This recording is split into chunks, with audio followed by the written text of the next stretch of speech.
Hello guys, welcome back to my channel. जैसा कि आप देख रहे हैं, गाड़ी वही टीएजो पोर्टर 700। आज हमने इसका क्लच का काम करना है। एक्चुअली प्रॉब्लम ये थी कि ये वाला जो क्लच रिलीज़ बेरिंग है, ये थोड़ा आवाज़ कर रहा था, इसमें प्ले आ गई थी। तो जब भी हम क्लच पेडल प्रेस करते थे, ये घूमता था, तो इसमें थोड़ी प्ले आ गई है, इसकी वजह से आवाज़ कर रही है। बीच रास्ते में कहीं टूट ना जाए, इसलिए मैंने इसको एडवांस में खोल दिया है। नया वाला बेरिंग है, इसको हम रिप्लेस करेंगे अभी। ये रहा इसका गियर बॉक्स, ये इसका क्लच का लीवर। इसको भी हमें अच्छे से क्लीन करना है ताकि ये फ्रीली मूव करे। ये भी थोड़ा जाम चल रहा था, जिसकी वजह से क्लच पूरी तरह से प्रेस नहीं हो रहा था। और देखिए, एक क्लच के लिए हमें क्या क्या खोलना पड़ा। इसका कंप्लीट एक्सेल ये पूरा खोलना पड़ा है अभी। ये रहा इसका गियर बॉक्स, तो हमने निकाल के रखा हुआ है।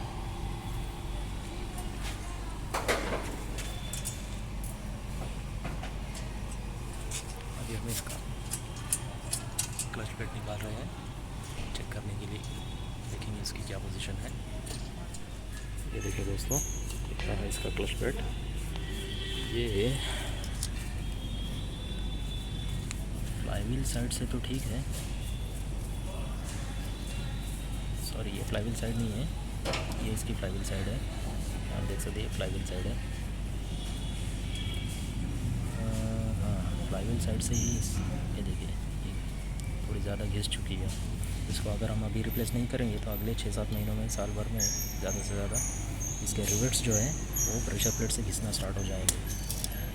तो बेहतर है कि हम इसको अभी चेंज कर दें। साइड से तो थोड़ी ठीक ठाक लग रही है, ये साइड ख़त्म हो चुकी है इसकी, तो हम इसको रिप्लेस कर देंगे।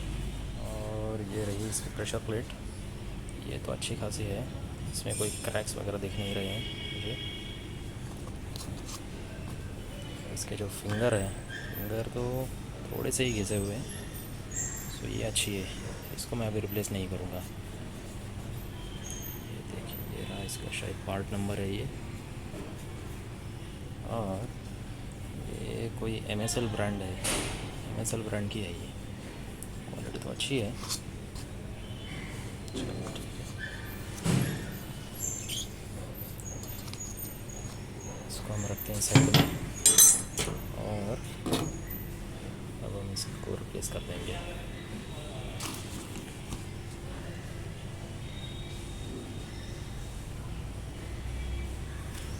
और इसका डीप ग्रूव बेरिंग, ये भी ठीक ही लग रहा है, इसमें कोई प्ले नहीं है, तो इसको हम रहने देंगे अभी।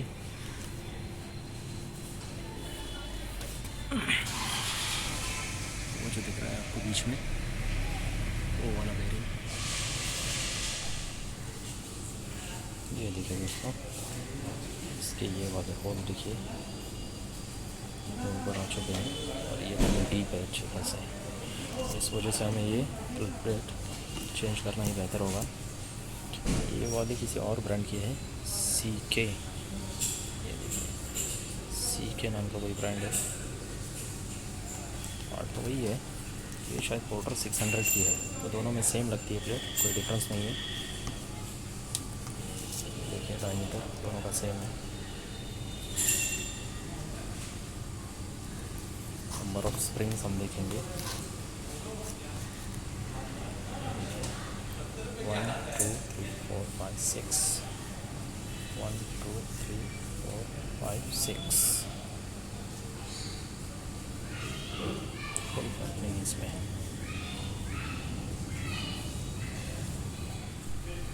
ये देखिए दोस्तों, ये जो लीवर है, इसको हमने पॉलिश कर दिया पॉलिश पेपर से, और अब ये थोड़ा अच्छा लग रहा है।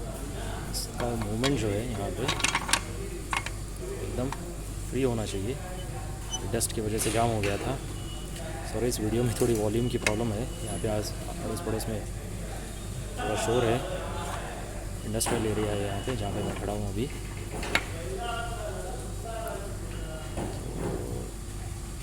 इसको अच्छे से क्लीन करके हम लुब्रिकेट करेंगे। हाई टेम्परेचर ग्रीस, एक अच्छी क्वालिटी का ग्रीस है मेरे पास, ये देखिए CCF फ्रांस, ये वाला मैं यूज़ कर रहा हूँ। इसकी NLGI रेटिंग जो है, NLGI रेटिंग तो है इस पर GC रेटेड बेयरिंग ग्रीस है ये, बहुत ही अच्छी क्वालिटी का है। मैं पहले भी यूज़ कर चुका हूँ इसको। इसको हम लगा के इसके अंदर जो कॉपर के बुश हैं ये वाले, और एक यहाँ पे, इसको अच्छे से क्लीन करके हमें फिट करना है, इस बात का ध्यान दें।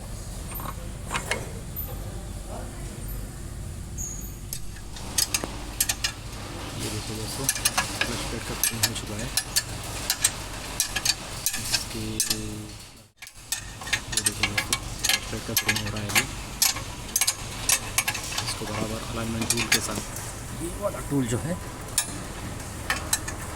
इसको फिट करके बराबर क्लच प्लेट को अलाइन करके हमें फिक्स करना है, वरना अगर अलाइनमेंट बिगड़ गई तो बहुत मेजर डैमेज हो सकता है क्लच को, और हमें गियर भी शिफ्ट नहीं होंगे बराबर। इससे हमें बराबर अलाइनमेंट पे ध्यान देकर ही फिट करना है, इस बात का ध्यान रखिए अगर आप कुछ काम कर रहे हैं ऐसी गाड़ियों का। तो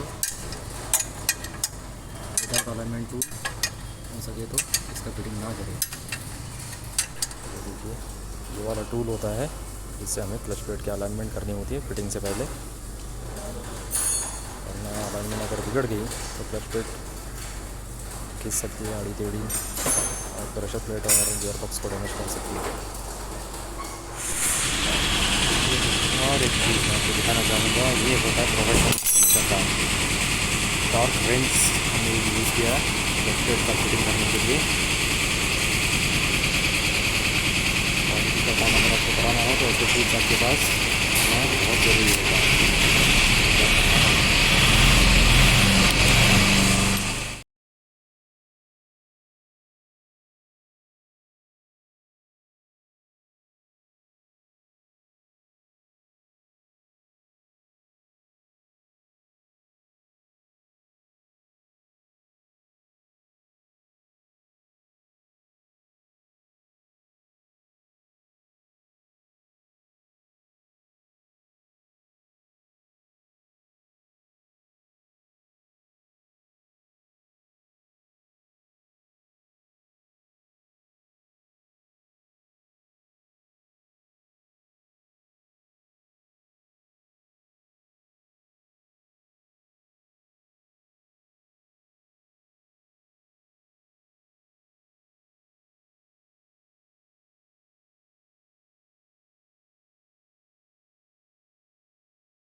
तो ये देखिए दोस्तों, फाइनली गियर बॉक्स का फिटिंग हमारा हो चुका है।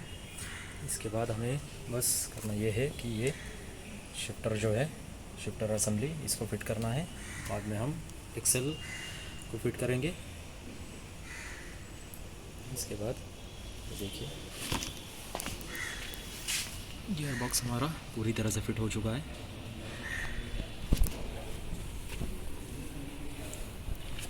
बचा हमारा ड्राइव शाफ्ट का फिटिंग।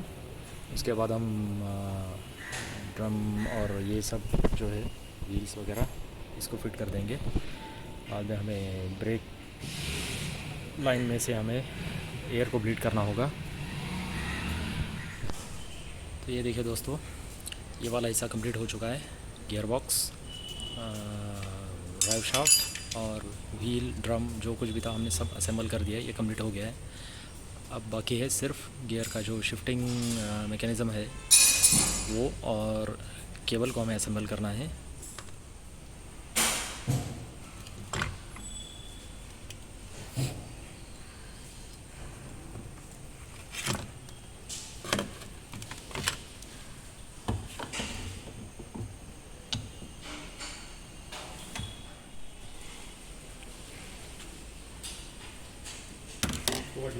वो वाला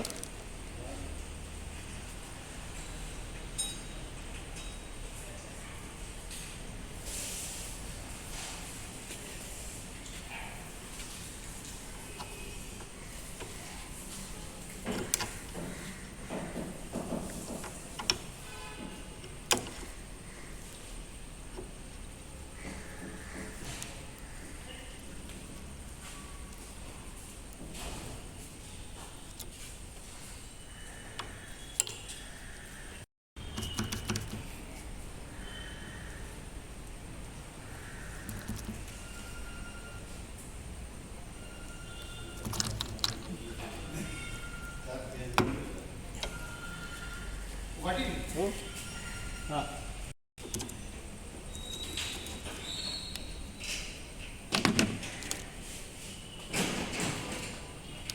दीना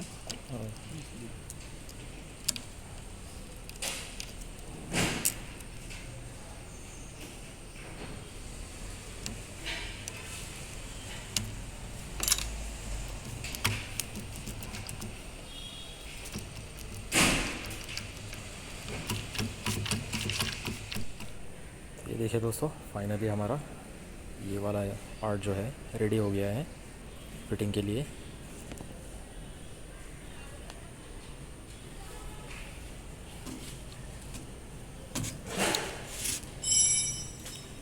तो ये था कि ये वाला जो लीवर है, इस वाले शाफ्ट में थोड़ी ज़्यादा प्ले आ गई थी, इसलिए हमने यहाँ पे एक एक्स्ट्रा शिम डाल के इसका प्ले कम कर दिया। इसमें जो फ्री प्ले था वो कम कर दिया हमने। अब ये ठीक हो चुका है। अब इसमें फ्री मूवमेंट बिल्कुल नहीं है। इससे होता यह था कि हमें फर्स्ट और सेकंड गियर डालने में थोड़ी प्रॉब्लम होती थी, बराबर शिफ्टिंग हो नहीं रहा था गियर का, इसलिए हमें ये करना पड़ा।